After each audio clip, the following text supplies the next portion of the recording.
What's going on, guys? I'm here with one of our clients, Ryan, who actually closed, I think it was $250,000 in the past 3 months and hired his first salesperson. Ryan, what's going on, man? How are you? Hey, Eric, I'm doing well. How are you doing? I'm doing well, man. I guess maybe for anybody who doesn't know you, do you mind just giving us a little bit of brief background? I know we've had a couple of these client interviews, but a little bit of background on you and kind of what you do. We're a video marketing agency. We focus specifically on the manufacturing sector with kind of the Western United States, particularly Utah, but we're kind of branching out now. Our niche is really in the manufacturing area. So if our clients make something from health and wellness, protein powders to medical devices or furniture and everything in between, we help them tell their story. I love it.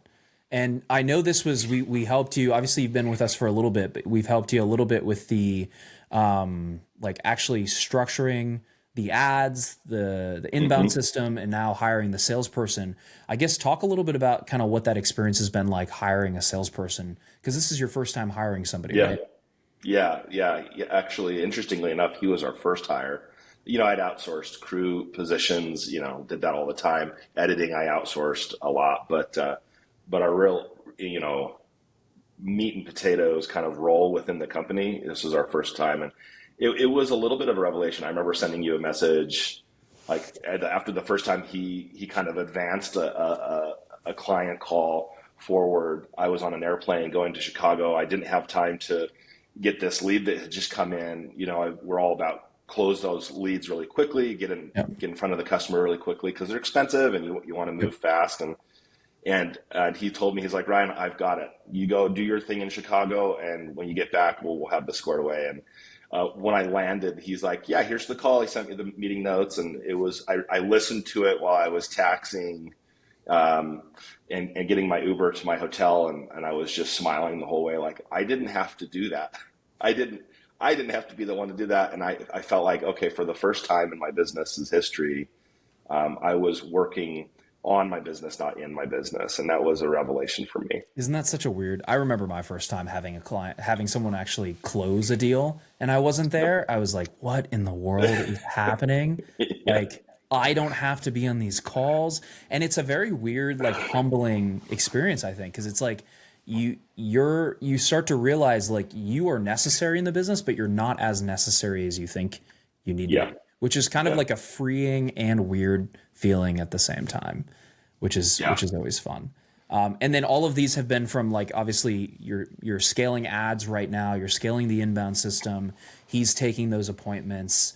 I guess like to kind of jump back to when you first started with us, like what was kind of that first problem you came to us with, and like how has that evolved over the past year or so? Yeah. So I think the first set of issues that we were dealing with is I was doing everything. And we weren't running any ads. We weren't doing really we didn't have any sales process. We didn't have a system. I was literally taking business based on referral and knocking doors, and anyone I could talk to, I'd try and drum up something. And so we had hit a plateau in revenue. And so my whole objective with the program was, okay, let's see if we can actually hit another level of revenue. And we've so far surpassed that level. I mean, we're like 3x the revenue now. Wow, that's Like, crazy. yeah, so I mean, it's brought new problems. Like I'm having to be more of a people leader now. Yep. And so like it's putting more pressure on my leadership skills that I'm grateful to be able to develop, but those are like new problems that we're now having to tackle Yeah. as we lead people instead of just focusing on the shoot or whatever. Now it's like, okay, well, what are the processes behind the shoot, and how do we get people engaged and thinking aligned, and have a shared vision for the direction of the company as a group. Yeah, yeah, it's interesting because like you start by doing everything yourself, and then you have other people, and now you have to develop different skills, which are Yep. leadership skills, obviously, to bring those people together and have them do it for you, because you physically can't do all the work that $1 million a year business requires, which is the Right. interesting part. And it's Right. really, there's a lot of, and we'll talk about that obviously offline a little bit more on like different ways to lead and different ways to get people to do things. But Yeah, I mean, and the other thing that I think is interesting for a lot of people maybe watching this too is like you target manufacturing companies with an inbound system. And I think a lot of people have this limiting belief where it's like, oh, I can't target that person with ads. And I think you're a great example of somebody who can, you're targeting a very B2B sector with an inbound system, which I think is awesome. Yeah, it's so true. We had a client discovery call, and they said, so how do we know that this will work for us? And I said, well, how did I find you? You know, and Yep.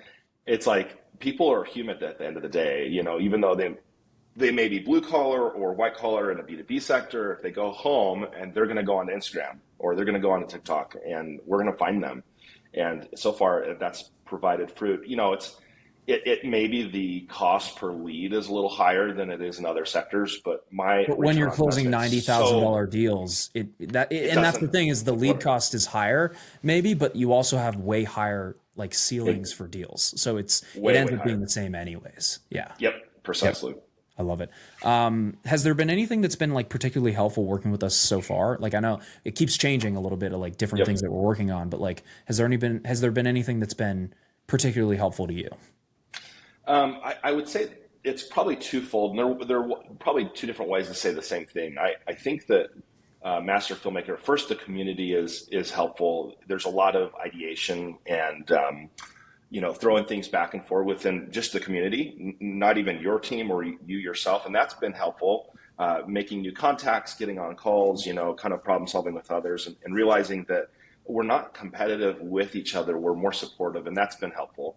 And then I think the other aspect is that your team and you specifically is I count kind of as a trusted advisor, right? So we re-upped our subscription with you for another year, in part because as we were scaling the business through this next section, with adding sales professionals and media buyers and everything, I wanted to make sure that from a process perspective, from a people leadership perspective, you guys have that experience. I don't. I can trust that you'll shoot me straight and give me the right advice. And so I kind of view your team as an extension of my team in terms of leadership. And I'm forthcoming with my employees, and I say, look, Master Filmmaker, we're gonna pass some ideas along with them, and they're gonna kind of sign off on this. Yeah. And they're all aware that you're helping us scale, and it's been a really cool relationship in that regard. I love it. Well, dude, I can't wait to see us. Obviously, we're gunning for 1 million this year. We'll keep Yep. upping that to 2, 3, 4, 5, and just keep pushing the envelope from there. I guess last question: if anybody is maybe on the fence about booking a call and speaking with us, I guess what advice would you give them, kind of knowing what you know now? You know, I've been monitoring, and you and I chatted about AI a while ago, but I've been monitoring the changes and the shifts in the industry. And I think that if you are like me, like a one man band kind of guy, and you're thinking that the way you're doing it is going to cut it in 10 years, you've got to realize you've got to shift or you're going to be snuffed out. And change is coming. It's so dynamic. And I feel like the best way forward is to build these processes, these systems, relationships, and methodologies to acquire new business.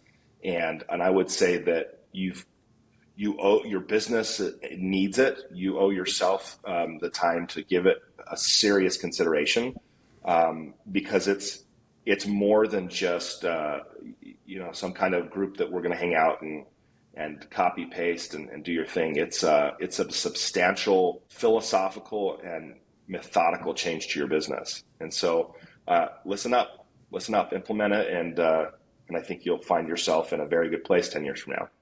Ryan, I appreciate your time, man. Can't wait to help you scale this even further. Awesome. Thanks, bud.